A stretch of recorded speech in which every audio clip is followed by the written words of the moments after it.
नमस्कार, मैं हूं Amod Shrivastava. Amazing thought, amazing message, amazing information की दिशा में आज एक कदम और आगे। आज के इस दो चिंतन का विषय है इंद्रिय आनंद और राजा का घमंड। आपको ये मेरा वीडियो अच्छा लगे तो लाइक करें, शेयर करें और लाल बटन दबाकर सब्सक्राइब अवश्य करें। साथ ही बेल आइकन दबाना बिल्कुल ना भूलें। आज के इस प्रथम चिंतन का विषय है इंद्रिय आनंद। भक्ति विभिन्न रूपों में प्रकाशित होती रहती है। पहला है श्रद्धा। लोग मंदिरों और पवित्र स्थानों के प्रति मन में श्रद्धा इसलिए प्रकट करते हैं क्योंकि वहां भगवान की पूजा की जाती है। ऐसे स्थानों में उनकी सत्ता अधिक अनुभूति होती है। प्रत्येक देश में लोग धर्माचार्यों के प्रति श्रद्धा इसलिए प्रकट करते हैं क्योंकि वे आचार्य उन्हीं भगवान की महिमा का उन्हें उपदेश देते हैं। इस श्रद्धा का मूल है प्रेम। हम जिससे प्रेम नहीं करते उसके प्रति कभी श्रद्धालु भी नहीं हो सकते। इसके बाद है प्रीति, अर्थात ईश्वर चिंतन में आनंद। मनुष्य इंद्रिय विषयों में तीव्र आनंद अनुभव करता है। इंद्रियों को अच्छी लगने वाली चीजें वह के लिए भटकता ही रहता है और बड़ा से बड़ा जोखिम उठाने के लिए तैयार रहता है। भक्त को चाहिए कि वह भगवान के प्रति इसी प्रकार का तीव्र प्रेम रखे। इसके उपरांत आता है विरह। विरह प्रेमास्पद के अभाव में उत्पन्न होने वाला तीव्र दुख ही तो है। जब मनुष्य भगवान को ना पा सकने के कारण संसार में एकमात्र जानने योग्य वस्तु को न जान सकने के कारण तीव्र वेदना अनुभव करने लगता है और अत्यंत व्याकुल और पागल सा हो जाता है, और उसी दशा को हम विरह कहते हैं।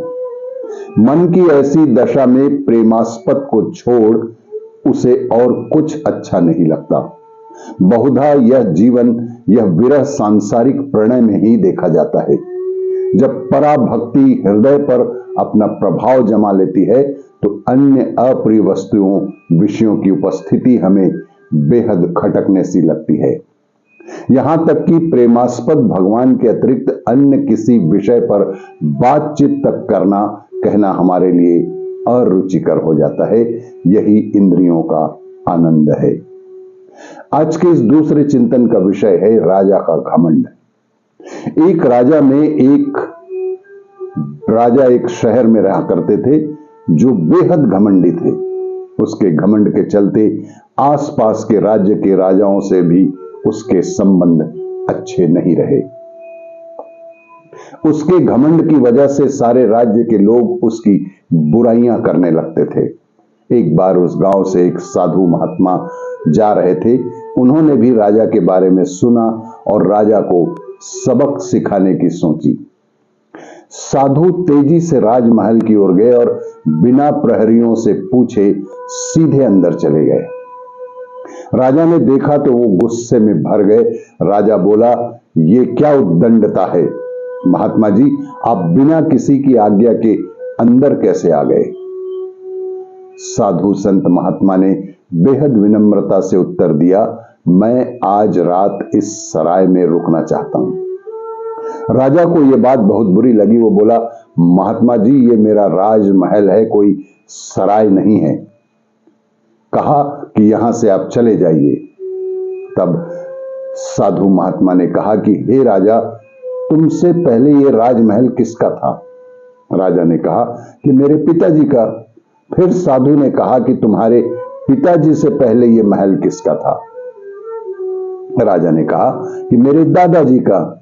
साधु मुस्कुराकर कहे कि हे राजा, जिस तरह लोग सराय में कुछ देर रहने के लिए आते हैं, वैसे ही ये तुम्हारा राजमहल भी है, जो कुछ समय के लिए तुम्हारे दादाजी का था, फिर कुछ समय के लिए तुम्हारे पिताजी का हो गया और अब कुछ समय के लिए ही यह तुम्हारा है।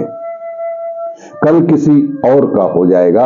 ये राजमहल जिस पर तुम्हें अपना इतना घमंड दिखता है, ये एक सराय ही तो है, जहां एक व्यक्ति कुछ समय के लिए आता है और फिर चला जाता है, फिर दूसरा व्यक्ति उसी भवन में, उसी महल में, उसी सराय में रहने लगता है।